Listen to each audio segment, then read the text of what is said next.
ಎಲ್ಲ ಧ್ಯಾನ ಬಂಧುಗಳಿಗೆ, ಆತ್ಮ ಬಂಧುಗಳಿಗೆ ಅನಂತ ಕೋಟಿ ಕೋಟಿ ಪ್ರಣಾಮಗಳು. ಇಂದಿನ ಧ್ಯಾನ ಸ್ವಾಧ್ಯಾಯ ಸತ್ಸಂಗ ಕಾರ್ಯಕ್ರಮಕ್ಕೆ ತಮಗೆಲ್ಲರಿಗೂ ತುಂಬು ಹೃದಯದ ಸ್ವಾಗತ.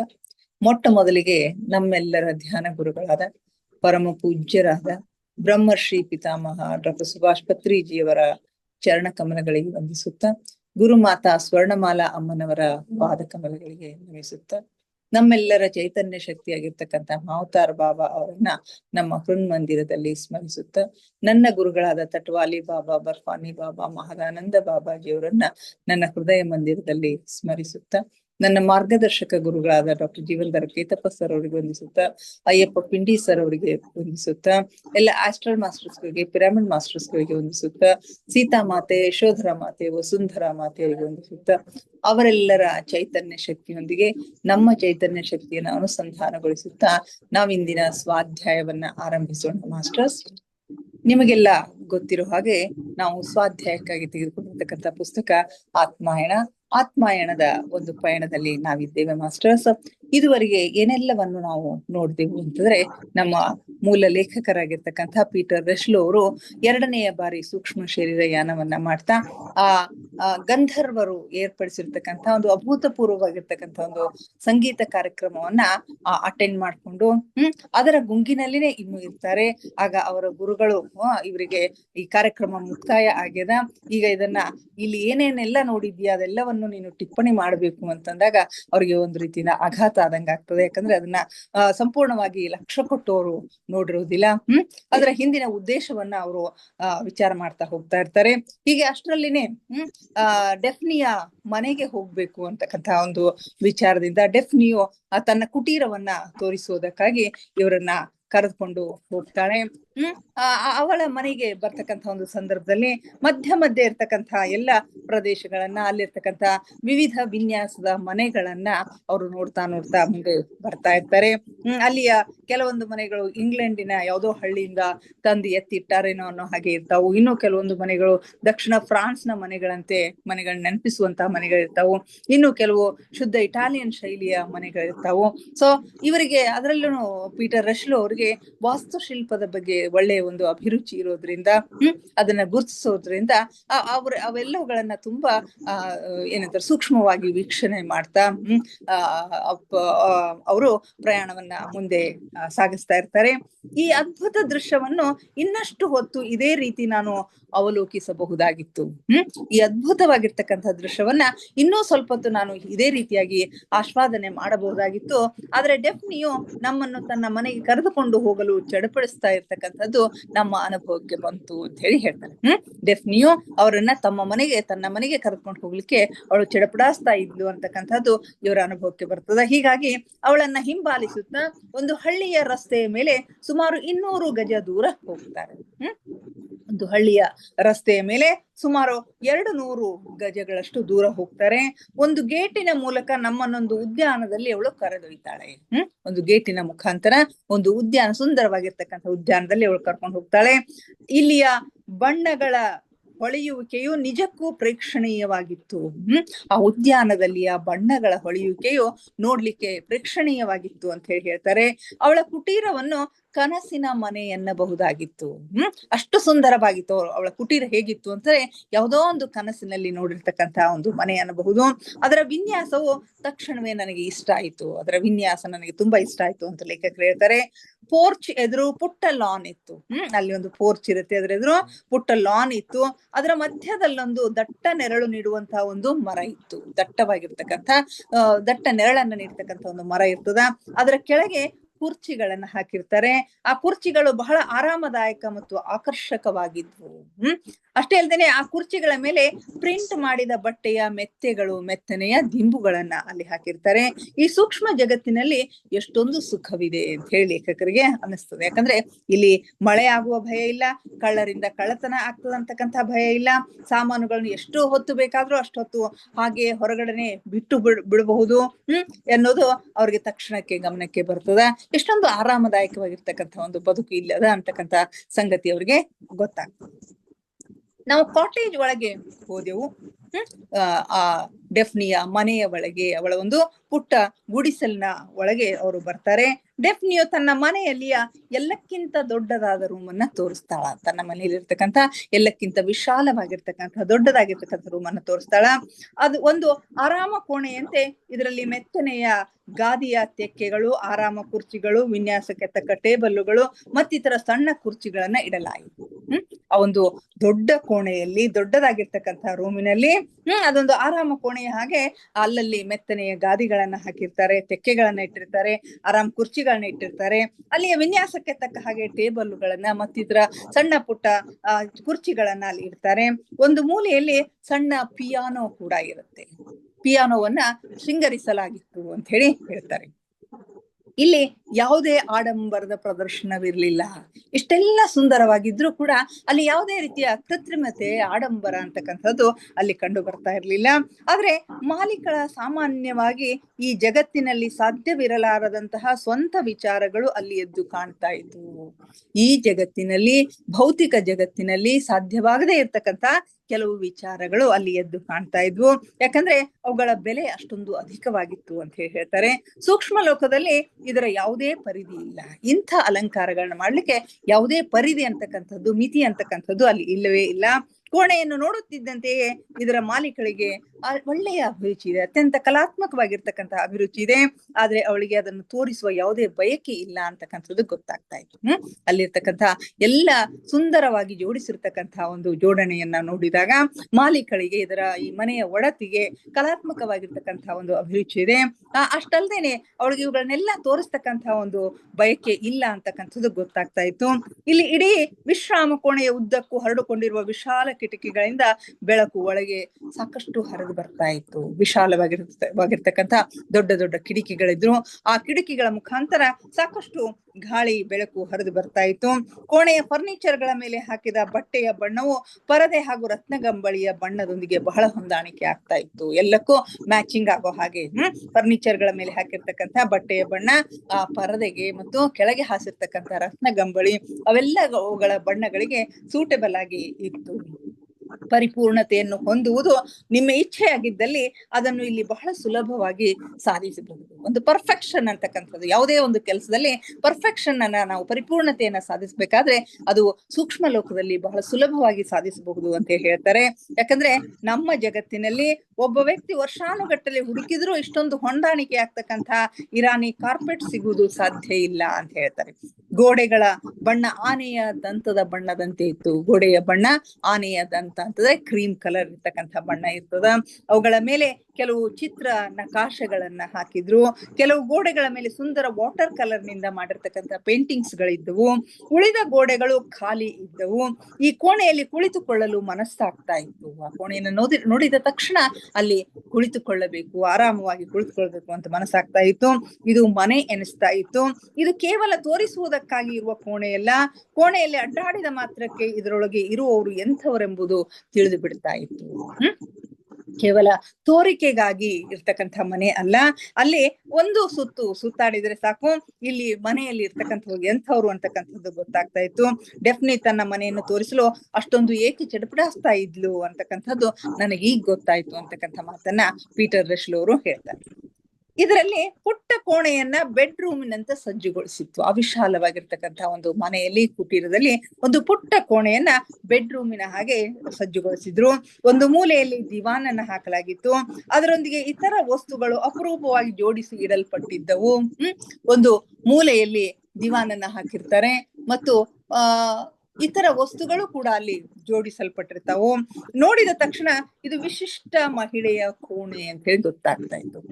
ಅದನ್ನ ನೋಡಿದ ತಕ್ಷಣ ಅದು ವಿಶಿಷ್ಟವಾಗಿರ್ತಕ್ಕಂಥ ಒಬ್ಬ ಮಹಿಳೆಯ ಕೋಣೆ ಅಂತಕ್ಕಂಥದ್ದು ಗೊತ್ತಾಗ್ತಾ ಇತ್ತು. ಎಲ್ಲಿ ನಿದ್ರೆಯು ಜೀವನದ ಅವಶ್ಯಕ ಭಾಗವೇ ಅಲ್ಲವೋ ಅಂಥ ಸೂಕ್ಷ್ಮ ಲೋಕದಲ್ಲಿಯೂ ಕೂಡ ಬೆಡ್ರೂಮ್ನ ಅವಶ್ಯಕತೆಯನ್ನು ಕಂಡು ನನಗೆ ದಿಗಿಲಾಯಿತು. ಆ ಸೂಕ್ಷ್ಮ ಲೋಕದಲ್ಲಿ ನಿದ್ರೆಯ ಅವಶ್ಯಕತೆ ಇಲ್ಲ, ಆಹಾರದ ಅವಶ್ಯಕತೆ ಇಲ್ಲ, ಹಸಿವು ಇಲ್ಲ, ಅಲ್ಲಿ ನೀರಡಿಕೆ ಇಲ್ಲ, ಅಲ್ಲಿ ನಿದ್ರೆ ಇಲ್ಲ ಅಂತ ಹೇಳ್ತಾರೆ. ಅಂಥ ಪ್ರದೇಶದಲ್ಲಿಯೂ ಕೂಡ, ಅಂಥ ಲೋಕದಲ್ಲಿಯೂ ಕೂಡ ಬೆಡ್ರೂಮ್ನ ಅವಶ್ಯಕತೆಯನ್ನ ಕಂಡು ಇವರಿಗೆ ಸ್ವಲ್ಪ ದಿಗಿಲಾಗ್ತದ. ಆಗ ಡೆಫ್ನಿ ಅವಶ್ಯವಾಗಿ ಅಂತ ಹೇಳಿ ಡೆಫ್ನಿ ಹೇಳ್ತಾಳೆ.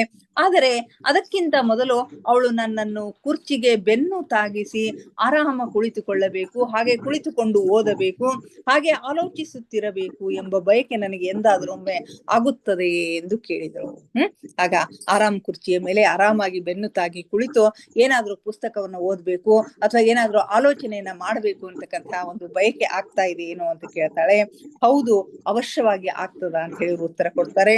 ಎಷ್ಟೋ ಸಲ ಹಲವು ಗಂಟೆಗಳ ಕಾಲ ಈ ದಿವಾನಿನ ಮೇಲೆ ಆರಾಮವಾಗಿ ಕಾಲು ಚಾಚಿಕೊಂಡು ಕುಳಿತು ಆಲೋಚಿಸುವುದು, ಓದುವುದು ಅಥವಾ ಭವಿಷ್ಯದ ಕುರಿತು ಯೋಚನೆಗಳನ್ನ ಮಾಡುವುದನ್ನು ಮಾಡುತ್ತಿರುತ್ತಾರೆ ಅಂತ ಹೇಳ್ತಾರೆ. ಈ ಆರಾಮ ಕುರ್ಚಿಗಳಿರೋದೇ ಈ ಆರಾಮಾಗಿ ಕುಳಿತುಕೊಂಡು ಆಲೋಚನೆಗಳನ್ನ ಮಾಡುವುದಕ್ಕಾಗಿ. ಎಷ್ಟೋ ಸಂದರ್ಭದಲ್ಲಿ ಗಂಟೆಗಟ್ಟಲೆ ಈ ಕೆಲಸವನ್ನ ನಾನು ಇಲ್ಲಿ ಮಾಡಿದ್ದೇನೆ ಅಂತಕ್ಕಂಥ ಮಾತನ್ನ ಅವಳು ಹೇಳ್ತಾಳೆ. ಇನ್ನೆರಡು ಕೋಣೆಗಳು ಗ್ರಂಥಾಲಯ ಮತ್ತು ಕಿಚನ್ಗಳು ಇದ್ದವು. ಇನ್ನೆರಡು ಕೋಣೆಯಲ್ಲಿ ಒಂದು ಗ್ರಂಥಾಲಯ, ಇನ್ನೊಂದು ಕಿಚನ್ ಇರ್ತದ.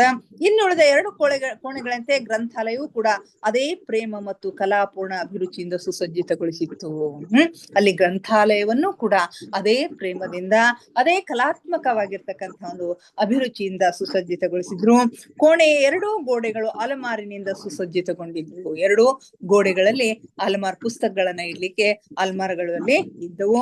ಅವುಗಳಲ್ಲಿ ಸುಂದರ ರಷ್ಯನ್ ಚರ್ಮದಿಂದ ಹೊದಿಸಿದ ಪುಸ್ತಕಗಳು ತುಂಬಿಕೊಂಡಿದ್ದವು. ಆ ಪುಸ್ತಕಗಳು ಸುಂದರ ರಷ್ಯನ್ ಚರ್ಮದಿಂದ ಹೊದಿಸಿ ಆ ಪುಸ್ತಕಗಳು ತುಂಬಿಕೊಂಡಿರ್ತಾವು. ಪುಸ್ತಕಗಳನ್ನು ನೋಡುವುದರಿಂದಲೇ ಅವುಗಳನ್ನು ಓದುವ ಮನಸ್ಸಾಗ್ತಾ ಇತ್ತು. ಇಲ್ಲಿ ಯಾರ್ದೋ ವಿಡಿಯೋ ಇದು ಆನ್ ಇದೆ, ಡಿಸ್ಟರ್ಬ್ ಇದೆ ಒನ್ಸ್. ಓಕೆ. ಆ ಪುಸ್ತಕಗಳನ್ನ ನೋಡಿದ ತಕ್ಷಣನೇ ಅವುಗಳನ್ನ ಓದ್ಬೇಕು ಅಂತ ಹೇಳಿ ಮನಸ್ಸಾಗ್ತಾ ಇತ್ತು. ಇಲ್ಲಿ ಕಿಚನ್ ಅವಶ್ಯವೇ ಇಲ್ಲವೆಂದು ನನಗೆ ಅನಿಸ್ತಿತ್ತು. ಆದ್ರೆ ಇಲ್ಲಿ ಕಿಚನ್ ನಲ್ಲಿ ಪ್ರತಿಯೊಂದು ರೀತಿಯ ಆಧುನಿಕ ಸಾಮಾನು ಸರಂಜಾಮುಗಳನ್ನ ಇಡಲಾಗಿತ್ತು. ಸೂಕ್ಷ್ಮ ಲೋಕದಲ್ಲಿ ಹಸಿವೆ ಇಲ್ಲ ಅಂದಾಗ ಆಹಾರ ಮಾಡ್ತಕ್ಕಂಥ, ಅಡಿಗೆ ಮಾಡ್ತಕ್ಕಂಥ ಅವಶ್ಯಕತೆನೇ ಇಲ್ಲ. ಆದ್ರೂ ಕೂಡ ಇಲ್ಲಿ ಸುಸಜ್ಜಿತವಾಗಿರ್ತಕ್ಕಂಥ ಪ್ರತಿಯೊಂದು ಆಧುನಿಕ ಸಾಮಾನು ಸರಂಜಾಮುಗಳಿಂದ ಸುಸಜ್ಜಿತಗೊಳಿಸಿರ್ತಕ್ಕಂಥ ಒಂದು ಕಿಚನ್ ಇರ್ತದ. ಈಗಲೂ ತನಗೆ ಪಾರ್ಟಿಗಳಲ್ಲಿ ಸ್ನಾಕ್ಸ್ ಗಳನ್ನ ಮಾಡೋದು ಅಂತಂದ್ರೆ ಬಹಳ ಇಷ್ಟ ಅಂತ ಹೇಳಿ ಡೆಫ್ನಿ ಹೇಳ್ತಾಳೆ. ಸೂಕ್ಷ್ಮ ಜಗತ್ತಿನಲ್ಲಿ ಬಂದ ಮೇಲೂ ವರ್ಷಾನುಗಟ್ಟಲೆ ಮನುಷ್ಯನ ಅಭ್ಯಾಸಗಳು ಹೋಗುವುದಿಲ್ಲ ಅಂತಕ್ಕಂಥ ಮಾತನ್ನ ಗುರುಗಳಲ್ಲಿ ಹೇಳ್ತಾರೆ. ಅಲ್ಲದೆ ಅವು ಸಂಪೂರ್ಣವಾಗಿ ಹೋಗ್ಬೇಕಾಗಿತ್ತು, ನಿರ್ಮೂಲನೆ ಆಗ್ಬೇಕು ಅಥವಾ ಮರೆತು ಬಿಡ್ಲಿಕ್ಕೆ ಬಹಳ ಸಮಯ ತೆಗೆದುಕೊಳ್ತದ ಅಂತಕ್ಕಂಥ ಮಾತನ್ನ ಇಲ್ಲಿ ಆಚಾರ್ಯರು ಹೇಳಿದ್ರು ಅಂತ ಹೇಳಿ ಪೀಟರ್ ರಶಲ್ ಅವರು ಹೇಳ್ತಾರೆ. ನನ್ನ ವಶದಲ್ಲಿದ್ದರೆ ನಾನಿಲ್ಲಿ ಬಹಳ ಹೊತ್ತಿನವರೆಗೆ ನಿಲ್ಲುತ್ತಿದ್ದೆ. ಸೊ ಅಲ್ಲಿ ಸುಂದರವಾಗಿರ್ತಕ್ಕಂಥ ಆ ಡೆಫ್ನಿಯ ಒಂದು ಮನೆಯನ್ನ, ಅವಳ ಮನೆಯ ವಾತಾವರಣವನ್ನ ನೋಡಿದಾಗ ಒಂದು ವೇಳೆ ನನ್ನ ವಶದಲ್ಲಿತ್ತು ಅಂದ್ರೆ ನಾನಿಲ್ಲಿ ಬಹಳಷ್ಟು ಸಮಯ ಕಳಿಬೇಕು ಅಂತಕ್ಕಂಥ ಮನಸ್ಸಿತ್ತು ಅಂತ ಹೇಳ್ತಾರೆ. ಆದ್ರೆ ನಾವೀಗ ಹೊರಡಬೇಕಾಗಿದೆ ಎಂದು ಆಚಾರ್ಯನಿಗೆ ಅನಿಸತೊಡಗಿತ್ತು ಎಂದು ನನಗೆ ತಿಳಿಯಿತು. ಕೆಲವು ನಿಮಿಷಗಳವರೆಗೆ ಉದ್ಯಾನದಲ್ಲಿ ಸಮಯ ಕಳೆಯಬೇಕೆಂದು ನಾನು ಕೇವಲ ಇಚ್ಛೆಯನ್ನು ಪ್ರಕಟಗೊಳಿಸಿದೆ. ಆಚಾರ್ಯರು ಹೊರಡುವ ಅವಸರದಲ್ಲಿ ಇದ್ರು, ಯಾಕಂದ್ರೆ ಸಮಯ ಆಗ್ತಾ ಇದೆ ಅಂತಕ್ಕಂಥ ಸೂಚನೆಯನ್ನು ಕೊಟ್ಟಿದ್ದಾರೆ. ಆದ್ರೂ ಕೂಡ ಅಷ್ಟರಲ್ಲಿಯೇ ಕೆಲವು ನಿಮಿಷಗಳವರೆಗೆ ಉದ್ಯಾನದಲ್ಲಿ ಒಂದು ಸಮಯವನ್ನ ಕಳೆಯಬೇಕು ಅಂತಕ್ಕಂಥ ಬಲವಾದ ಇಚ್ಛೆಯನ್ನ ಇವರು ಪ್ರಕಟಗೊಳಿಸ್ತಾರೆ. ಅಷ್ಟೇ ಹೂವಿನ ಮಡಿಗಳಲ್ಲಿ ಹೂಗಳ ಸುಗಂಧವನ್ನು ಆಘ್ರಾಣಿಸುತ್ತಾ ಮುಂದೆ ಅವರು ಹೋಗ್ತಾರೆ. ಬಹಳ ಆನಂದವನ್ನ ನೀಡ್ತದೆ. ಅವರು ಹೂವಿನ ಕುಂಡಗಳಲ್ಲಿ ಹೂವಿನ ಒಂದು ಸುವಾಸನೆಯನ್ನ ಆಘ್ರಾಣ ಮಾಡ್ತಾ ಅವರು ಮುಂದೆ ಹೋಗ್ತಾರೆ. ಅದು ತುಂಬಾ ಆನಂದವನ್ನ ನೀಡ್ತದ. ಈ ಹೂಗಳ ಸುಗಂಧವು ಭೂಮಿಯ ಮೇಲಿನ ಹೂಗಳಂತೆ ಇದೆ ಎಂಬುದು ನನಗೆ ಗೊತ್ತಾಯ್ತು. ಇನ್ನೂ ಹೆಚ್ಚು ಸುಸ್ಪಷ್ಟವಾಗಿತ್ತು, ಭೂಮಿಯಲ್ಲಿಕ್ಕಿಂತನೂ ಇನ್ನೂ ಹೆಚ್ಚು ಸ್ಪಷ್ಟವಾಗಿ ಇತ್ತು. ನಾನು ಕೇವಲ ಒಂದೇ ರೀತಿಯ ಸುಗಂಧವನ್ನು ಗುರುತಿಸಬಲ್ಲೆನೆಂದು ಆಚಾರ್ಯನು ಹೇಳಿದರು.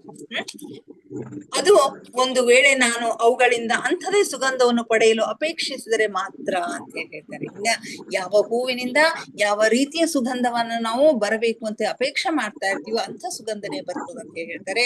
ಸಾಮಾನ್ಯವಾಗಿ ನಮಗೆ ಯಾವ ಹೂವುಗಳ ಸುಗಂಧ ಪರಿಚಿತ ಇದೆಯೋ ಅಂತ ಹೂವಿನ ಸುಗಂಧವನ್ನೇ ನಾವು ಅಲ್ಲಿ ತೆಗೆದುಕೊಳ್ಳಿಕ್ಕೆ ಸಾಧ್ಯ ಆಗ್ತದೆ. ಯಾಕಂದ್ರೆ ಅದೊಂದು ಕಲ್ಪನಾ ಲೋಕ ಆಗಿರ್ತದೆ. ಉದಾಹರಣೆಗೆ ನಾನು ಯಾವುದಾದ್ರೊಂದು ಹೊಸ ಹೂವನ್ನು ನೋಡಿದರೆ ನಾನು ಅದರಿಂದ ಎಂಥ ಸುಗಂಧವನ್ನು ಪಡೆಯಲು ಬಯಸುವೆನೋ ಅಥವಾ ಕಲ್ಪನೆ ಮಾಡುವೆನೋ ಅಂಥದೇ ಸುಗಂಧವು ನನಗೆ ಬರುವುದು. ಯಾವುದಾದ್ರೂ ಹೊಸ ಹೂವನ್ನ ನೋಡಿದಾಗ, ನಾವು ಇದುವರೆಗೆ ನೋಡದೇ ಇರ್ತಕ್ಕಂಥ ಹೊಸ ತಳಿಯ ಒಂದು ಹೂವನ್ನ ನೋಡಿದಾಗ ಅದರಿಂದ ಎಂಥ ವಾಸನೆ ಬರುತ್ತೆ ಅಂತಕ್ಕಂಥ ಕಲ್ಪನೆಯನ್ನ ನಾವು ಮಾಡ್ಕೊತೀವೋ ಅಂಥ ಕಲ್ಪನೆ, ಅಂಥ ವಾಸನೆ ಅಲ್ಲಿ ಬರ್ತದ ಅಂತ ಹೇಳ್ತಾರೆ ಎಂದು ಆಚಾರ್ಯನು ಹೇಳಿದನು. ವಾಸ್ತವವಾಗಿ ಆ ಹೂವಿನ ಸುಗಂಧವು ನನ್ನ ಕಲ್ಪನೆಗಿಂತ ಸ್ವಲ್ಪ ಭಿನ್ನವೇ ಆಗಿದ್ದಿತು ಅಂತ ಹೇಳಿದ್ದಾರೆ. ಡೆಫ್ನಿ ನಮ್ಮನ್ನ ಗೇಟಿನವರೆಗೆ ಬಿಡಲು ಬಂದಳು.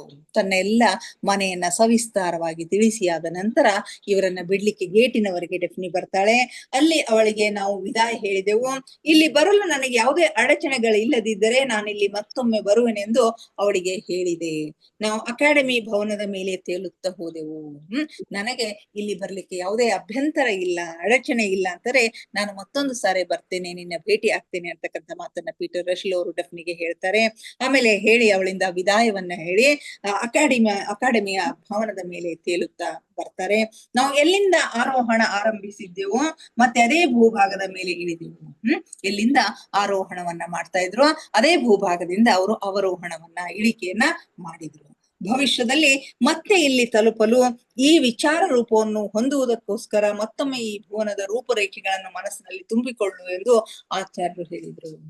ಮುಂದಿನ ದಿವಸಗಳಲ್ಲಿ ಭವಿಷ್ಯದಲ್ಲಿ ನೀನು ಮತ್ತೆ ಇಲ್ಲಿ ಬರಬೇಕಾಗಿತ್ತು ಅಂತಂದ್ರೆ ಇಲ್ಲಿಯ ರೂಪರೇಷೆಗಳನ್ನ, ಇಲ್ಲಿ ಎಲ್ಲ ದೃಶ್ಯಗಳನ್ನ, ಇಲ್ಲಿಯ ಕಟ್ಟಡಗಳನ್ನ, ವಿಶೇಷವಾಗಿ ಆ ಅಕಾಡೆಮಿಯ ಕಟ್ಟಡವನ್ನ ನಿನ್ನ ಮನಸ್ಸಿನಲ್ಲಿ ಅಚ್ಚೊತ್ತಿದ ಹಾಗೆ ತುಂಬಿಕೊಳ್ಳು ಅಂತಕ್ಕಂಥ ಮಾತನ್ನ ಆಚಾರ್ಯರು ಹೇಳ್ತಾರೆ. ನಾನು ಹಾಗೆಯೇ ಮಾಡಿದೆ. ನಾನು ನನ್ನ ಶರೀರದಲ್ಲಿ ಮರಳುವ ಸಮಯವಾಗಿದೆ ಎಂದು ಆಚಾರ್ಯನು ನನಗೆ ನೆನಪಿಸಿದನು. ಯಾವುದನ್ನು ಮಾಡಿ ನಾವು ಇಲ್ಲಿಯವರೆಗೆ ತಲುಪಿದ್ದೇವೆಯೋ ನಮಗೆ ಮತ್ತೊಮ್ಮೆ ಅದನ್ನೇ ಮಾಡಬೇಕಾಯಿತು. ತನ್ನ ಶರೀರದಲ್ಲಿ ಮರಳಿ ಹೋಗುವ ಸಮಯವಾಗಿದೆ ಅಂತಕ್ಕಂಥ ಸೂಚನೆಯನ್ನ ಆಚಾರ್ಯರು ಇವರಿಗೆ ಕೊಡ್ತಾರೆ. ಯಾವೆಲ್ಲ ಪ್ರಯತ್ನಗಳನ್ನ ಮಾಡಿ ಇಲ್ಲಿಗೆ ಬಂದಿದ್ರೋ ಮತ್ತೆ ಅದೇ ಪ್ರಯತ್ನಗಳನ್ನ ಮಾಡಿ ಮರಳಿ ತನ್ನ ದೇಹದಲ್ಲಿ ಅವರು ಹೋಗ್ಬೇಕಾಗತ್ತೆ ಅಂತಕ್ಕಂಥ ಸಂಗತಿಯನ್ನು ಇಲ್ಲಿ ತಿಳಿಸ್ತಾರೆ. ನನಗೇನೋ ಕಾಳಜಿ ಮಾಡಬೇಕಾದ ಅಗತ್ಯವಿರಲಿಲ್ಲ. ಕೇವಲ ನನ್ನ ಮನಸ್ಸಿನಲ್ಲಿ ನನ್ನ ಮನೆಯ ಹೊರಗಿನ ಲಾಂಡ ವಿಚಾರ ರೂಪವನ್ನು ಸೃಷ್ಟಿಸಿ ಅವನು ಮೊದಲು ನನ್ನ ಕೈ ಹಿಡಿದುಕೊಳ್ಳುವಂತೆ ಈಗ ಹಿಡಿದುಕೊಂಡು ಈ ರೀತಿ ಹೇಳಿದನು. ಕೆಳಗೆ ಬರಬೇಕಾದ್ರೆ ತನ್ನ ಮೂಲ ದೇಹದಲ್ಲಿ ಬರ್ಬೇಕಾಗಿತ್ತು ಅಂತಂದ್ರೆ ಹೆಚ್ಚಿನ ಯಾವ ಸಂಗತಿಯನ್ನು ಮಾಡಬೇಕಾಗಿಲ್ಲ. ಏನ್ ಮಾಡ್ಬೇಕು ಅಂತಂದ್ರೆ ತನ್ನ ಮನೆಯ ಒಂದು ಕಲ್ಪನೆಯನ್ನ ಮಾಡ್ಕೋಬೇಕು. ಅದರ ರೂಪರೇಷೆಗಳನ್ನ ತನ್ನ ಮನಸ್ಸಿನಲ್ಲಿ ಅವನು ಕಲ್ಪನೆ ಮಾಡ್ಕೋಬೇಕು. ಕಲ್ಪನೆ ಮಾಡ್ಕೊಂಡು ಆಚಾರ್ಯರ ಕೈಗಳನ್ನ ಹಿಡಿದುಕೊಂಡು ಕೆಳಗಡೆ ಹೋಗ್ಲಿಕ್ಕೆ ಅವ್ರಿಗೆ ಸಾಧ್ಯ ಆಗ್ತದ ಅಂತ ಹೇಳ್ತಾರೆ. ಆಗ ಇವರ ಕೈಯನ್ನ ಹಿಡ್ಕೊಂಡು ಆಚಾರ್ಯ ಹೀಗೆ ಹೇಳ್ತಾರೆ, ಇದು ಕೇವಲ ನಿನಗೆ ಶಕ್ತಿ ಕೊಡುವುದಕ್ಕೆ ಮಾತ್ರ, ಆದ್ರೆ ಇನ್ನು ಮೇಲೆ ಇದರ ಅಗತ್ಯವಿಲ್ಲ. ನಾನೀಗ ನಿನ್ನ ಕೈ ಹಿಡ್ಕೊಂಡಿರ್ತಕ್ಕಂತಹ ಕಾರಣ ಏನು ಅಂತಂದ್ರೆ ನಿನಗೆ ಹೆಚ್ಚಿನ ಒಂದು ಶಕ್ತಿಯನ್ನ ಕೊಡುವುದಕ್ಕಾಗಿ ಮಾತ್ರ, ಆದ್ರೆ ಇನ್ನು ಮುಂದಿನ ಪಯಣಗಳಲ್ಲಿ ಇದರ ಅವಶ್ಯಕತೆ ನಿನಗಿಲ್ಲ ಅಂತ ಹೇಳ್ತಾರೆ. ನಾನು ನನ್ನ ಸಂಪೂರ್ಣ ಶಕ್ತಿಯನ್ನು ಉಪಯೋಗಿಸಿ ನನ್ನನ್ನು ಏಕಾಗ್ರಗೊಳಿಸಿಕೊಂಡೆ. ಪೀಟರ್ ರಶಲ್ ಹೇಳ್ತಾರೆ, ತಮ್ಮ ಸಂಪೂರ್ಣ ಶಕ್ತಿಯನ್ನ ಬಳಸಿಕೊಂಡು ಏಕಾಗ್ರಗೊಳಿಸಿಕೊಂಡು ತಮ್ಮ ಮನೆಯ ಚಿತ್ರಣವನ್ನ ಅವರು ಸ್ಪಷ್ಟವಾಗಿ ತಮ್ಮ ಮನಸ್ಸಿನಲ್ಲಿ ತೆಗೆದುಕೊಳ್ತಾರೆ. ಆಗ ಹಾಗೆ ಮಾಡುತ್ತಿದ್ದಂತೆ ಸುತ್ತಲಿನ ವಸ್ತುಗಳೆಲ್ಲ ಮಸುಕಾಗಿ ಕಾಣ್ಲಿಕ್ಕೆ ತೊಡಗ್ತಾವು. ವಾಸ್ತವವಾಗಿ ಗಾಳಿಯ ಅಡಚಣೆಯೂ ಇರ್ಲಿಲ್ಲ, ಅಲ್ಲಿ ಯಾವುದೇ ರೀತಿಯ ಅಡಚಣೆಗಳು ಇರ್ಲಿಲ್ಲ. ಆದ್ರೆ ಕಣ್ಣು ಮುಚ್ಚಿಕೊಂಡೆ ಮನಸ್ಸಿನಲ್ಲಿ ನನ್ನ ಮನೆಯ ಉದ್ಯಾನ ರೂಪವನ್ನು ಕಲ್ಪಿಸಿಕೊಂಡೆ. ಕೆಲವೇ ಕ್ಷಣಗಳಲ್ಲಿ ಗತಿಯ ಅನುಭೂತಿಯು ಸ್ಥಗಿತವಾಯಿತು. ಕೆಲವೇ ಕ್ಷಣಗಳಲ್ಲಿ ಅವರು ವೇಗವಾಗಿ ಹೋಗ್ತಕ್ಕಂಥ ಗತಿ ಸ್ಥಗಿತ ಆಗ್ತದ. ಕಣ್ಣು ತೆರೆದು ನೋಡಿದಾಗ ನಾನು ನನ್ನ ಮನೆಯ ಹೊರಗಿನ ಲಾನ್ ನಲ್ಲಿ ನಿಂತಿದ್ದೆನು. ಕೆಲವೇ ಕ್ಷಣಗಳಲ್ಲಿ ಕಣ್ಣು ತೆರೆದು ನೋಡಿದಾಗ ಅವರ ಮನೆಯ ಲಾನ್ ನಲ್ಲಿ ಬಂದು ನಿಂತಿರ್ತಾರೆ. ಜೊತೆಗೆ ಆಚಾರ್ಯನೂ ಕೂಡ ನಿಂತಿದ್ದನು. ಮನೆಯ ಮುಖ್ಯ ದ್ವಾರವು ಮುಚ್ಚಿತ್ತು, ಆದರೂ ನಾವು ತಕ್ಷಣವೇ ಒಳಗೆ ಪ್ರವೇಶಿಸ್ತೇವೆ. ಮನೆಯ ಮುಖ್ಯ ದ್ವಾರ ಮುಚ್ಚಿರ್ತದ, ಆದ್ರೆ ಇವರಿಗೆ ಯಾವ ಅಡಚಣೆಗಳು ಅಲ್ಲಿ ಆಗೋದಿಲ್ಲ. ಆ ದ್ವಾರವನ್ನ ಆರುಪಾರು ಮಾಡ್ಕೊಂಡವರು ಹೋಗ್ಲಿಕ್ಕೆ ಸಾಧ್ಯ ಆಗಿರ್ತದ. ನಮ್ಮ ಮಾರ್ಗದಲ್ಲಿ ಮುಚ್ಚಿದ ಬಾಗಿಲುಗಳು ಯಾವುದೇ ಅಡಚಣೆ ಆಗ್ಲಿಲ್ಲ ಎಂಬುದು ಈ ಸಲ ನನಗೆ ಯಾವುದೇ ಆಶ್ಚರ್ಯ ಆಗ್ಲಿಲ್ಲ. ಈ ಅದ್ಭುತ ಆಶ್ಚರ್ಯಕ್ಕೆ ನಾವು ಮೇಲೆ ಹೋದೆವು ಮತ್ತು ನನ್ನ ಬೆಡ್ರೂಮಿನ ಬಾಗಿಲಿನಿಂದ ಆರುಪಾರಾಗಿ ಒಳಗೆ ಹೋದೆವು. ಹಾಗೆ ಮೇಲೆ ಬಂದು ಅವರ ಬೆಡ್ರೂಮ್ನ ಬಾಗಿಲಿನಲ್ಲಿ ಆರುಪಾರಾಗಿ ಒಳಗೆ ಹೋದೆವು. ಕೆಲವು ಗಂಟೆಗಳ ಹಿಂದೆ ನಾನು ಇಲ್ಲಿಯೇ ಬಿಟ್ಟು ಹೋದ ನನ್ನ ಭೌತಿಕ ಶರೀರವು ಇನ್ನೂ ನಿದ್ರೆಯಲ್ಲಿ ಮಂಚದ ಮೇಲೆ ಮಲಗಿತ್ತು. ಕೆಲವು ಗಂಟೆಗಳ ಹಿಂದೆ ಬಿಟ್ಟು ಹೋಗಿರ್ತಕ್ಕಂತಹ ತನ್ನ ಭೌತಿಕ ಶರೀರ ಇನ್ನೂ ನಿದ್ರೆಯಲ್ಲಿ ಮಲಗಿತ್ತು. ಯಾವುದೇ ವ್ಯಕ್ತಿಗೆ ನಿದ್ರೆಯಿಂದ ಏಳುವ ಮೊದಲು ಈಗ ಅದು ಸ್ವಲ್ಪ ಅಲುಗಾಡತೊಡಗಿತು. ನೀನು ಬೇಗನೆ ಎಚ್ಚರಗೊಳ್ಳುವೆ ಮತ್ತು ನೀನು ಎದ್ದ ತಕ್ಷಣವೇ ಹಿಂದಿನ ರಾತ್ರಿ ಯಾತ್ರೆ ಹಾಗೂ ಅದರ ಸೂಕ್ಷ್ಮತೆಗಳನ್ನು ಲಿಪಿಬದ್ಧಗೊಳಿಸುವುದು ಅತ್ಯಂತ ಅವಶ್ಯವಾಗಿದೆ ಎಂದು ಆಚಾರ್ಯನು ಹೇಳಿದನು. ಆಗ ಆಚಾರ್ಯರು ಹೇಳ್ತಾರೆ, ಈಗ ನಿನ್ನ ದೇಹದೊಳಗೆ ಹೋದ ತಕ್ಷಣ ನಿನಗೆ ಎಚ್ಚರ ಆಗ್ತದ. ಎಚ್ಚರ ಆದ ತಕ್ಷಣ ನೀನು ಮಾಡ್ಬೇಕಾಗಿರ್ತಕ್ಕಂಥ ಕೆಲಸ ಏನು ಅಂತಂದ್ರೆ ಈ ಪ್ರಯಾಣದಲ್ಲಿ ನೀನು ಏನೆಲ್ಲವನ್ನ ನೋಡಿದ್ದೀಯಾ, ಏನೆಲ್ಲವನ್ನ ಅನುಭವಿಸಿದ್ಯಾ ಅದೆಲ್ಲವನ್ನು ನೀನು ಲಿಪಿಬದ್ಧಗೊಳಿಸಬೇಕು. ಅಕ್ಷರ ರೂಪದಲ್ಲಿ ರೂಪದಲ್ಲಿ ಟಿಪ್ಪಣಿಗಳ ರೂಪದಲ್ಲಿ ಬರೆದಿಡಬೇಕು ಅಂತ ಹೇಳ್ತಾರೆ. ಅವನು ನನ್ನ ತಲೆಯ ಮೇಲೆ ತನ್ನ ಕೈಯನ್ನು ಇಟ್ಟನು. ಪೀಟರ್ ರೆಶ್ಲು ಅವರ ತಲೆಯ ಮೇಲೆ ತಮ್ಮ ಕೈಯನ್ನು ಇಡ್ತಾರ. ಬಹುಶಃ ಈ ಎಲ್ಲ ಸಂಗತಿಗಳನ್ನು ನೆನಪಿಟ್ಟುಕೊಳ್ಳಲು ನನಗೆ ಸಹಾಯ ಮಾಡಲು ನನ್ನ ಮಸ್ತಿಷ್ಕದ ಕೋಶಗಳ ಮೇಲೆ ತನ್ನ ಚಿತ್ರವನ್ನು ಕೇಂದ್ರೀಕರಿಸಿದನು. ಬಹುಶಃ ಈ ಎಲ್ಲ ಸಂಗತಿಗಳು ಇವರಿಗೆ ನೆನಪಿರುವ ಹಾಗೆ ಇವರ ಮಸ್ತಿಷ್ಕದ ಮೇಲೆ ತಮ್ಮ ಶಕ್ತಿಯ ಪ್ರಭಾವವನ್ನು ಅವರು ಕೇಂದ್ರೀಕರಣ ಮಾಡ್ತಾರೆ. ಅವನಿಗೆ ವಿದಾಯ ಹೇಳಿದ್ದು ಮತ್ತು ಅವನು ಹೋಗುವುದನ್ನು ನಾನು ನೋಡಿದ್ದು ನನಗೆ ನೆನಪಿಲ್ಲ. ಅವರಿಗೆ ವಿದಾಯ ಹೇಳಿದ್ದು ನೆನಪಿಲ್ಲ, ಅವ್ರು ಹೋಗೋದನ್ನು ನೋಡಿದ್ದು ಕೂಡ ನನಗೆ ನೆನಪಿಲ್ಲ.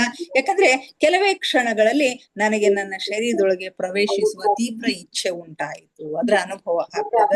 ಒಳಗಿಂದ ಏನೋ ಒಂದು ತಡೆದು ಜಾರುತ್ತಿರುವಂತೆ ಹಾಗೂ ಶರೀರದೊಳಗೆ ಪ್ರವೇಶಿಸದಂತೆ ಆಯಿತು. ಇಂಥದೇ ಅನುಭವವು ನನಗೆ ಈ ಮೊದಲು ಕೂಡ ಆಗಿತ್ತು. ನಾನೀಗ ಸಂಪೂರ್ಣವಾಗಿ ಎಚ್ಚರಗೊಂಡಿದ್ದೆ. ತಮ್ಮ ದೇಹದೊಳಗೆ ಪ್ರವೇಶ ಮಾಡಿ ಸಂಪೂರ್ಣವಾಗಿ ಎಚ್ಚರಗೊಂಡಿರ್ತಾರೆ. ಕಳೆದ ರಾತ್ರಿಯ ಘಟನೆಗಳೆಲ್ಲ ನನಗೆ ನೆನಪಿನಲ್ಲಿ ಇದ್ದವು. ಅದಕ್ಕಾಗಿ ದೇವರಿಗೆ ನಾನು ಕೃತಜ್ಞತೆಗಳನ್ನು ಅರ್ಪಿಸುತ್ತೇನೆ. ನಾನು ಹಾಸಿಗೆಯಿಂದ ಹೊರಬಂದೆ. ಡ್ರೆಸ್ಸಿಂಗ್ ಗೌನ್ ತೊಟ್ಟುಕೊಂಡು ನನ್ನ ಟೇಬಲ್ನ ಹತ್ತಿರ ಕುಳಿತುಕೊಂಡು ನನ್ನ ಯಾತ್ರೆಯ ವಿವರಗಳನ್ನೆಲ್ಲ ಬರೆಯತೊಡಗಿದೆ ಅಂತ ಹೇಳ್ತಾರೆ. ಡ್ರೆಸ್ಸಿಂಗ್ ಗೌನ್ ಅನ್ನ ತೊಟ್ಕೊಂಡು ಟೇಬಲ್ನ ಹತ್ತಿರ ಬಂದು ಕುಳಿತು ತಮ್ಮ ಯಾತ್ರೆಯ ಎಲ್ಲ ವಿವರಗಳನ್ನ ಬರೀಲಿಕ್ಕೆ ಶುರು ಮಾಡ್ತಾರೆ. ಈಗ ಸಮಯ 5:45 ಆಗಿತ್ತು. ಇನ್ನೂ ಬೆಳಕು ಮಬ್ಬಾಗಿತ್ತು. ನಸುಕಿನ 5:45 ಆಗಿರ್ತದ. ಇನ್ನು ಸಂಪೂರ್ಣವಾಗಿ ಬೆಳಕಾಗಿರೋದಿಲ್ಲ. ಅದರಿಂದ ನನಗೆ ಬರೆಯಲು ಮತ್ತು ಟೈಪ್ ಮಾಡಲು ವಿದ್ಯುತ್ ಬೆಳಕಿನ ಅವಶ್ಯಕತೆ ಇತ್ತು. ಎಲ್ಲ ರಿಪೋರ್ಟ್ ಅನ್ನು ಬರೆದು ಮುಗಿಸಲು ಬಹಳಷ್ಟು ಸಮಯ ಹಿಡಿಯಿತು. ನಾನು ಮೊದಲು ಅದರ ರೂಪುರೇಷೆಗಳನ್ನ ಹಾಕಿಕೊಂಡಿದ್ದೆನು. ಮೊದಲೇ ಏನೇನು ಬರೀಬೇಕು ಅಂತಕ್ಕಂಥ ರೂಪುರೇಷೆಗಳನ್ನ ಹಾಕೊಂಡಿದ್ದೆ. ಹೀಗಾಗಿ ನನಗೆ ಮಧ್ಯದಲ್ಲಿ ನಿಲ್ಲಬೇಕಾಗಲಿಲ್ಲ. ನಾನು ಸಮಾಧಾನದಿಂದ ನನ್ನ ಕಾರ್ಯವನ್ನು ಪೂರ್ಣಗೊಳಿಸಿದೆನು ಮತ್ತು ಮಧ್ಯದಲ್ಲಿ ಯಾರೂ ಕೂಡ ನನಗೆ ತೊಂದರೆಯನ್ನ ಉಂಟು ಮಾಡಲಿಲ್ಲ ಅಂತಕ್ಕಂಥ ಮಾತನ್ನು ಹೇಳ್ತಾರೆ.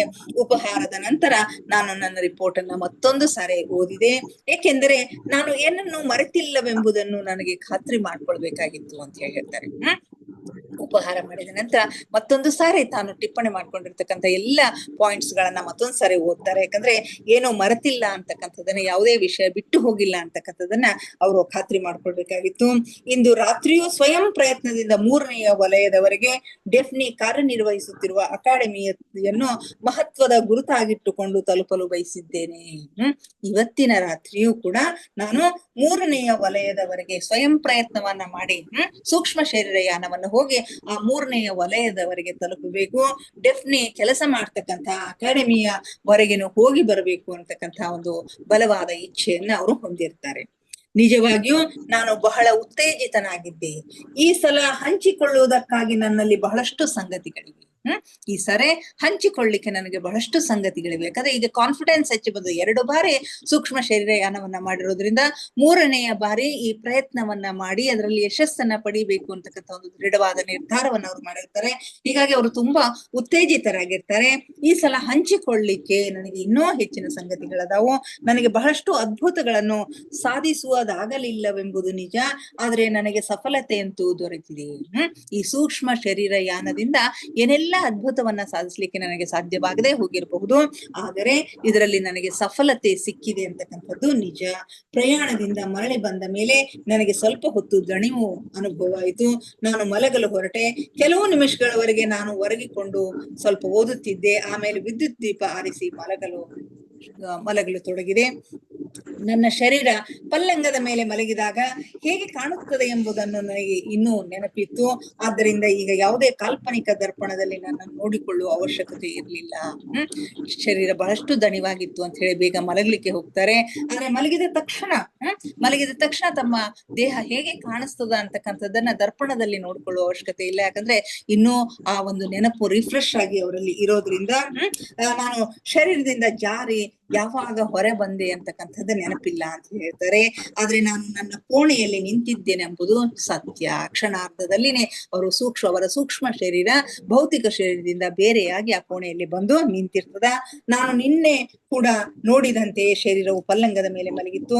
ನಾನು ಬಾಗಿಲಿನಿಂದ ಪಾರಾಗಿ ಹೊರ ನಡೆದೆ. ಬಾಗಿಲಿನಿಂದ ಪಾರಾಗಿ ಹೊರಗೆ ಬರ್ತಾರೆ. ಮೆಟ್ಟಿಲುಗಳನ್ನ ಇಳಿದೆ. ಮುಖ್ಯ ದ್ವಾರವನ್ನು ದಾಟುತ್ತಾ ಲಾನ್ ನಲ್ಲಿ ತಲುಪಿದೆ. ಕೆಲವೇ ಗಂಟೆಗಳ ಹಿಂದೆ ನಾನು ಆಚಾರ್ಯನೊಂದಿಗೆ ಅಲ್ಲಿ ನಿಂತಿದ್ದೆನೋ. ಶರೀರದ ಒಳಗೆ ಬರೋ ಸಂದರ್ಭದಲ್ಲಿ ಆಚಾರ್ಯನೊಂದಿಗೆ ಅಲ್ಲಿ ಕೆಲವೇ ಗಂಟೆಗಳ ಹಿಂದೆ ನಿಂತಿದ್ದೆ ಅಂತಕ್ಕಂಥದ್ದು ನೆನಪು ಮಾಡ್ಕೋತಾರೆ.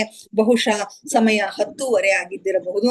ಏಕೆಂದ್ರೆ ಇನ್ನೂ ಜನರು ಅಡ್ಡಾಡ್ತಾ ಇದ್ರು, ವಾಹನಗಳು ಓಡಾಡುತ್ತಿದ್ದವು. ಸೂಕ್ಷ್ಮ ಲೋಕದ ಎಲ್ಲಕ್ಕಿಂತ ಕೆಳಗಿನ ಪ್ರಥಮ ಸ್ತರದಲ್ಲಿ ನಿಂತು ಆ ವಾಹನಗಳ ಮತ್ತು ಜನರ ಪ್ರತಿರೂಪವನ್ನು ನೋಡುತ್ತಿದ್ದೇನೆ ಎನ್ನುವುದು ನನಗೆ ಅರಿವಾಯಿತು. ನೋಡ್ರಿ, ಸೂಕ್ಷ್ಮ ಲೋಕದ ಮೊದಲ ಹಂತಕ್ಕೆ ಅವರು ಬಂದು ತಲುಪಿದ್ದಾರೆ. ಅಲ್ಲಿ ಬಂದು ಕೆಳಗೆ ಇರ್ತಕ್ಕಂಥ ವಾಹನಗಳನ್ನ ಮತ್ತು ಜನರ ಪ್ರತಿರೂಪಗಳನ್ನ ನೋಡ್ತಕ್ಕಂಥದ್ದು ಅವರ ಗಮನಕ್ಕೆ ಬರ್ತದ. ಈಗ ನಾನು ಪ್ರಥಮ ಸ್ತರದಿಂದ ತೃತೀಯ ಸ್ತರದವರೆಗೆ ಡೆಫ್ನಿ ಇರುವಲ್ಲಿಗೆ ತಲುಪಲು ಪ್ರಯತ್ನವನ್ನ ಮಾಡಬೇಕು. ಈಗ ಪ್ರಥಮ ಸ್ತರದಿಂದ 3ನೆಯ ಸ್ಥಳಕ್ಕೆ, ಡೆಫ್ನಿ ಇರ್ತಕ್ಕಂಥ ಒಂದು ಪ್ರದೇಶಕ್ಕೆ ಹೋಗ್ಬೇಕು. ಅದಕ್ಕಾಗಿ ನನಗೆ ನನ್ನ ಸಮಸ್ತ ಇಚ್ಛಾಶಕ್ತಿಯನ್ನು ಉಪಯೋಗಿಸಿ ಆಚಾರ್ಯನು ಚೆನ್ನಾಗಿ ನೋಡಿ ನೆನಪಿಟ್ಟುಕೊಳ್ಳಲು ಹೇಳಿದಂತ ಅಕಾಡೆಮಿಯ ರೂಪವನ್ನು ನನ್ನ ವಿಚಾರದಲ್ಲಿ ತರಬೇಕು.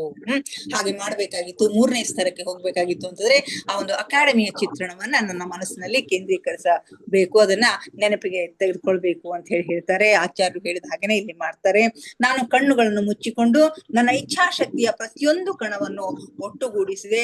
ಆಹಾ, ಇದು ನೋಡಿ ಹೀಗೆಯೇ ಮೊದಲೊಮ್ಮೆ ಆಗಿತ್ತು. ನನ್ನ ಮನಸ್ಸಿನ ಅಕಾಡೆಮಿಯ ಚಿತ್ರವನ್ನು ಧಾರಣ ಮಾಡಿದ್ದೆ ಮತ್ತು ಅಲ್ಲಿ ತಲುಪಬೇಕೆಂಬ ಇಚ್ಛೆಯನ್ನು ಹೊಂದಿದ್ದೆ.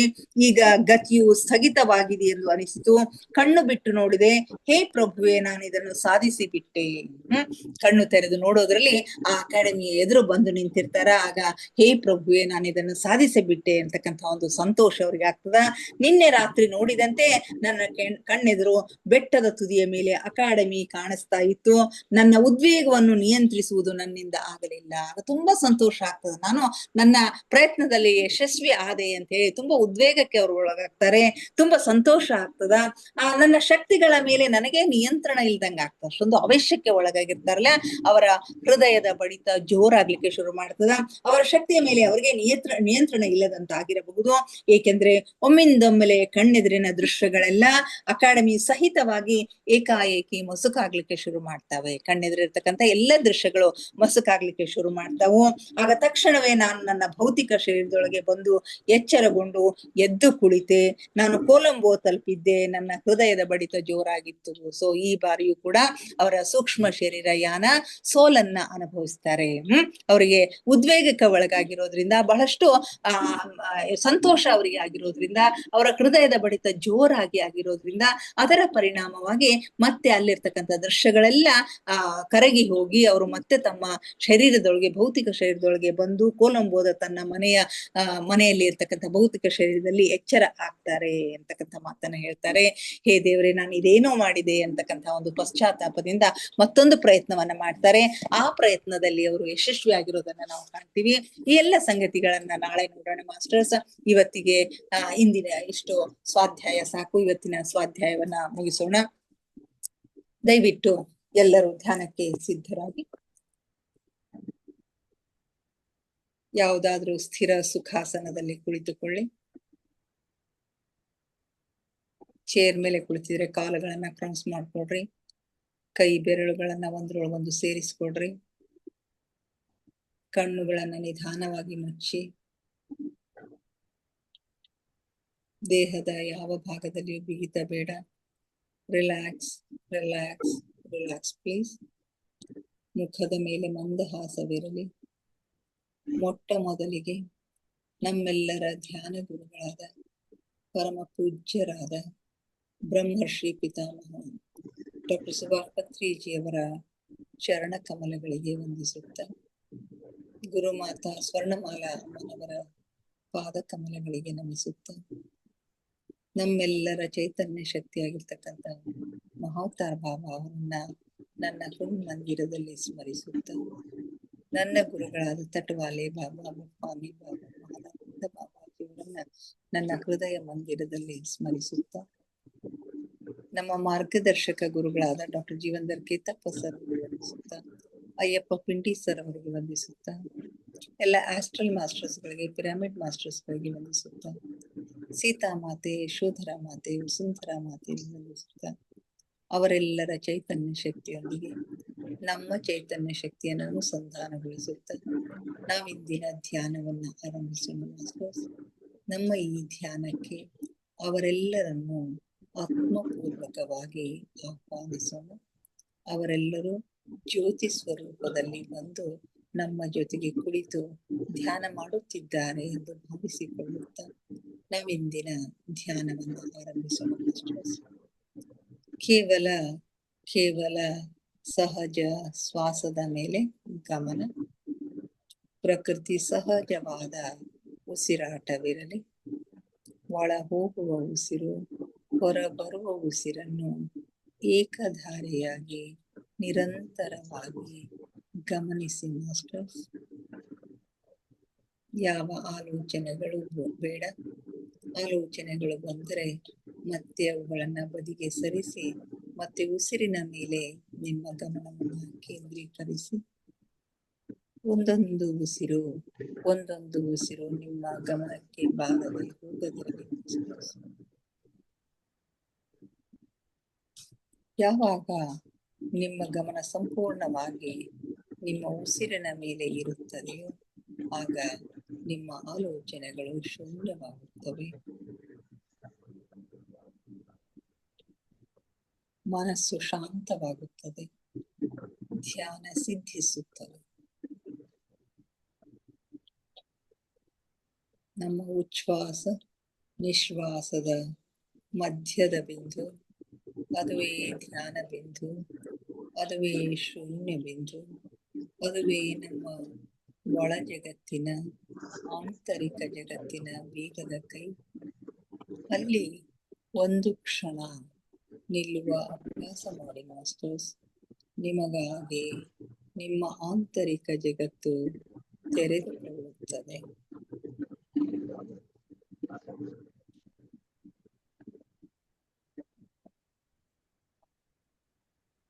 ಆಲಿಸಿ ಸೂಕ್ಷ್ಮನಾದಗಳನ್ನು, ಸೂಕ್ಷ್ಮ ಸ್ವರಗಳನ್ನು ಆಲಿಸಿ.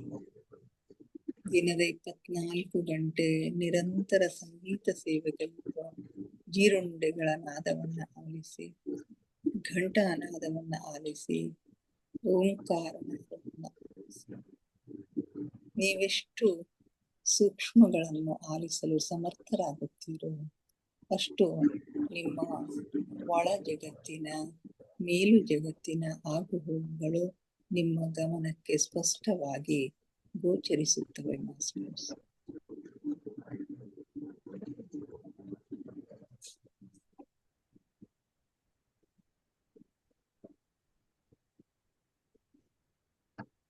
ನಾನು ದೇಹವಲ್ಲ, ನಾನು ಆತ್ಮಸ್ವರೂಪಿ. ನನ್ನ ಉಸಿರೇ ನನ್ನ ಗುರು. ಉಸಿರೆಂಬ ಗುರುವಿನ ಸಹಾಯದಿಂದ ನನ್ನ ಗಮ್ಯದೆಡೆಗೆ, ಅಂತಿಮ ಗುರಿಯೆಡೆಗೆ ನಮ್ಮ ಪಯಣ ನಿರಂತರವಾಗಿ ಸಾಗಿದೆ ಮಾಸ್ಟರ್ಸ್.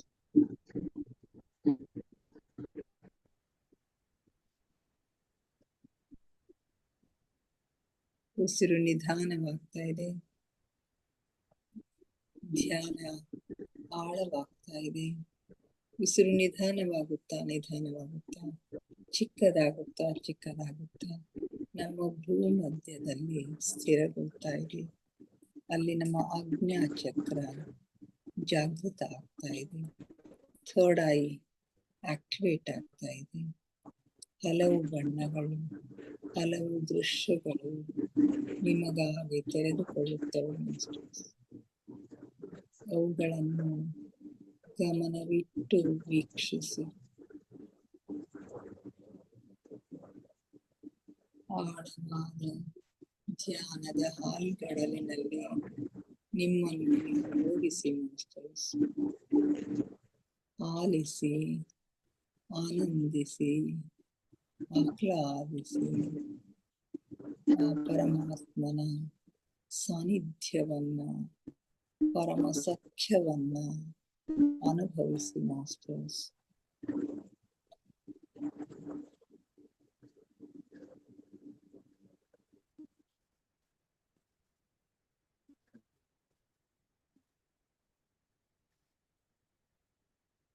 ಆ ದಿವ್ಯ ಬೆಳಕಿನಲ್ಲಿ, ಆ ಪರಂಜ್ಯೋತಿಯಲ್ಲಿ ಲೀನವಾಗಿ ಮಾಸ್ಟರ್ಸ್.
ಕೊನೆಯ 5 ನಿಮಿಷಗಳು ಮಾಸ್ಟರ್ಸ್.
ಕೊನೆ 2 ನಿಮಿಷಗಳು ಮಾಸ್ಟರ್ಸ್.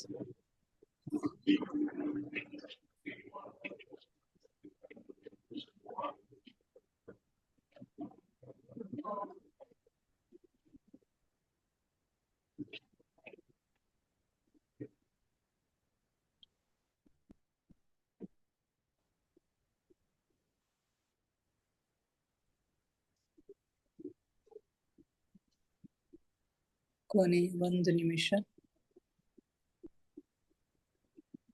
ಧ್ಯಾನದಿಂದ ನಿಧಾನವಾಗಿ ಹೊರಬನ್ನಿ ಮಾಸ್ಟರ್ಸ್.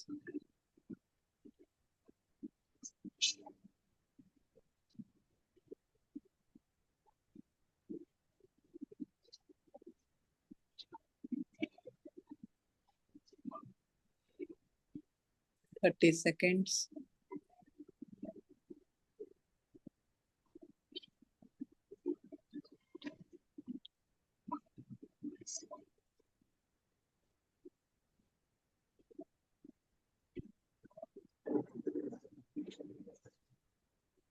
Ten seconds.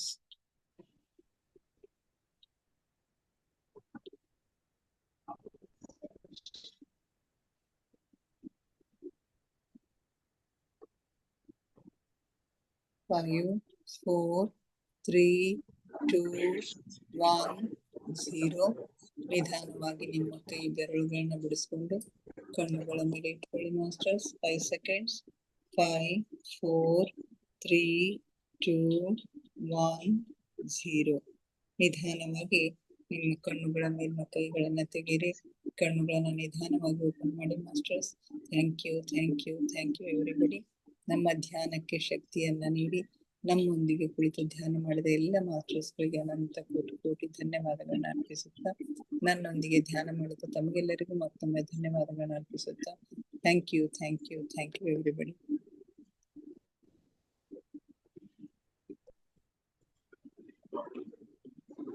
ಯಾರಾದ್ರೂ ಏನಾದ್ರು ಶೇರ್ ಮಾಡ್ಕೊಳ್ತೀರಿ ಮಾಡ್ಕೊಳ್ಳಿ. ಹಲೋ. ಹಲೋ ರೀ ಮೇಡಮ್. ಹೇಳ್ರಿ ಮೇಡಮ್. ಅದೇ ಸ್ವಾಧ್ಯಾಯನೇ ಬಹಳ ಚಂದ ಬರ್ಲಿಕತ್ತದ. ಬಹಳ ಆಶ್ಚರ್ಯ ಆಗ್ತದ್ರಿ. ಒಂದ್ ದೊಡ್ಡ ಗಿಡ ಇತ್ತು ನೆರಳು ಕೊಡಂತದ್ದು. ಅವೆಲ್ಲ ಭೌತಿಕವಾಗಿ ಗಿಡನೂ ಇರಂಗಿಲ್ಲಲ್ಲ, ಕಲ್ಪನೆಯೊಳಗೆ ಇರ್ತಾವ್ರಿ ಮೇಡಮ್. ಕಲ್ಪನೆ ಒಳಗೆ. ಅದೇ ಯೂನಿಟಿ ಕಲ್ಪನೆ ಒಳಗೆ ಕಾಣಿಸ್ತದ. ಇದು ಆಚರಣೆ ಸೂಕ್ಷ್ಮ ಏನು ವಿಚಿತ್ರ ಒಮ್ಮಮ್ಮ ಕಲ್ಪನೆಯೊಳಗ ಆರಾಮ್ ಇದ್ದು ಬಿಡ್ಬೋದು. ಅರ್ಥಕ್ಕ ಒಂದೊಂದ್ಸಲ ನಿಲ್ಸಲಾರ್ದಂಗ ಅನಸ್ಬಿಡ್ತಾವ. ಈ ಭೂಮಿಯ ಮೇಲೆ ಕೆಲವು ಇಚ್ಛೆಗಳನ್ನ ಇದು ಮಾಡ್ಕೊಳಿಕ್ ಆಗ್ಲಿಲ್ಲ ಅಂದ್ರು ಅಲ್ಲಿ ಮಾಡ್ಕೋಬಹುದು ಅಂತ ಹೇಳ್ತಾರ ನೋಡ್ರಿ. ಅದೇ ಅದೇ ಅದೇ ಹೌದು, ಎಲ್ಲ ಕಲ್ಪನೆ ಒಳಗೆ. ಕಲ್ಪನೆಯೊಳಗೆ ಹಂಗಂತ ಹೇಳಿ ಬಹಳಷ್ಟು ಜನರು ಈ ಇದ್ರ ಸ್ತರದಲ್ಲಿನೇ ಮೊದಲು 1-2 ಸ್ತರದಲ್ಲಿನೇ ಬಹಳ ಮಂದಿ ಇರ್ತಾರಂತ್ರಿ. ಯಾಕಂದ್ರೆ ಅಲ್ಲೆಲ್ಲಾ ಪೂರ್ತಿ ಭೂಮಿ ಮೇಲೆ ಇದ್ದಂಗೆ ಇರ್ತದಂತ. 3ನೇ ಹಂತಕ್ಕೆ ಹೋದಂಗ ಹೆಚ್ಚು ಸಂಗೀತಗಾರರು, ಕಲಾಕಾರರು ಅವರೆಲ್ಲ ಇರ್ತಾರೆ. ಆಯ್ತು. Thank you madam. Thank you. ಮತ್ಯಾರು ಶೇರ್ ಮಾಡ್ಕೋತೀರಿ? ಹಲೋ ಗಂಗಾ, ಇನ್ನ ಧ್ಯಾನದಿಂದ ಹೊರಗ್ ಬಂದಿಲ್ಲ ನಿಮ್ಮ? ಬಂದೇನ್ರಿ. ಹ್ಮ್ ಸ್ವಾಧ್ಯಾಯ ತುಂಬಾ ಚೆನ್ನಾಗ್ ಅನಿಸ್ತು. ಹ್ಮ್ ತುಂಬಾ ಚೆನ್ನಾಗಿತ್ತು. ಅದ್ಭುತವಾದ ವಿಷಯಗಳಿವೆಲ್ಲ. ತುಂಬಾ ಖುಷಿ ಅನಿಸ್ತು. ಧ್ಯಾನದೊಳಗ ನನಗ ಒಂದ್ 2 ಹಕ್ಕಿಗಳು ಹಾರಾಡ್ತಾ ಹೋಗೋದ್ ಕಾಣಿಸ್ತು. ಹೌದಾ? Good good. 2 ಹಕ್ಕಿಗಳು ಹಕ್ಕಿಗಳು ಆಕಾಶದ ಆಕಾಶ ಹಾರಾಡ್ತಾ ಹ್ಮ್ ಓಕೆ. ಓಕೆ ರೀ. Thank you. Thank you. ಮುಗಿಸೋಣ. ಹಾ. ಮತ್ತೆ ನಾಳೆ ಭೇಟಿಯಾಗೋಣ. ಇನ್ನಷ್ಟು ಧ್ಯಾನ, ಸ್ವಾಧ್ಯಾಯ, ಸತ್ಸಂಗದೊಂದಿಗೆ ಎಲ್ಲರಿಗೂ ಮತ್ತೊಮ್ಮೆ ಅನಂತ ಧನ್ಯವಾದಗಳು.